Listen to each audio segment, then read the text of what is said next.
Kung saan ang masarap, nandun ang inyong katribo. So nandito tayo ngayon sa Rojas Street dito sa may Davao City. At syempre kakain tayo dito. Harap lang yan ng Ateneo Davao. Yo, what's up mga katribo? Kain na tayo. So ayan na mga tribo, dito tayo sa Rojas. Oh, pasok tayo doon. At ayan na nga mga katribo, nakapasok na nga tayo dito sa loob. At syempre paalala ko lang sa inyo, bawal pala magdala ng backpack dito. Kasi may mga pulis sa entrance, bawal magdala ng mga malalaking bag. At syempre yung mga maliliit lang, at syempre alam mo naman ang Davao, yan, safety first. At ayan na nga yung mga makikita mo dito sa loob. Ayan, iba't ibang klaseng mga ulam. May mga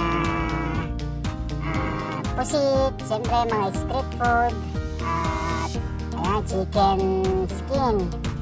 So andyan ng mga isaw. At siyempre ito yung dinadayo, isa sa mga dinadayo dito mga katribo ay ang charcoal, black charcoal na ice cream.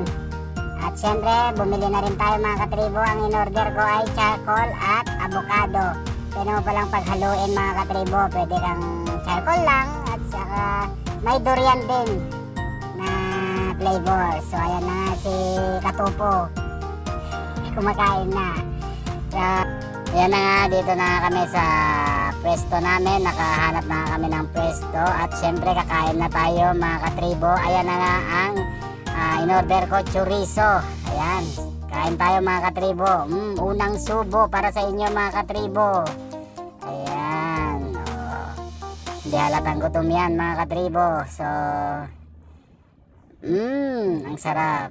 At syempre nag-order din tayo ng inihaw na liver ng manok. So ayan, paano yan mga katribo? Kain muna tayo.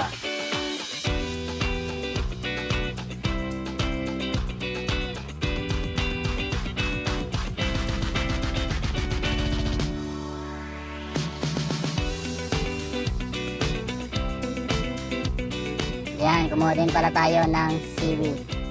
So, napakasarap niyan guys.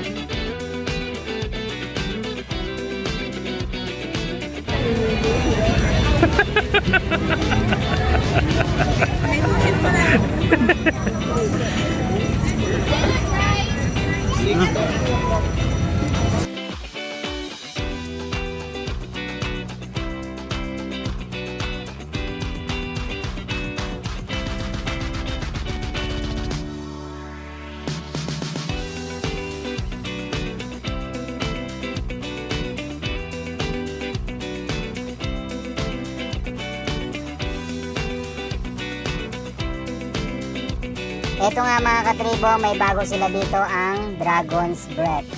Yan.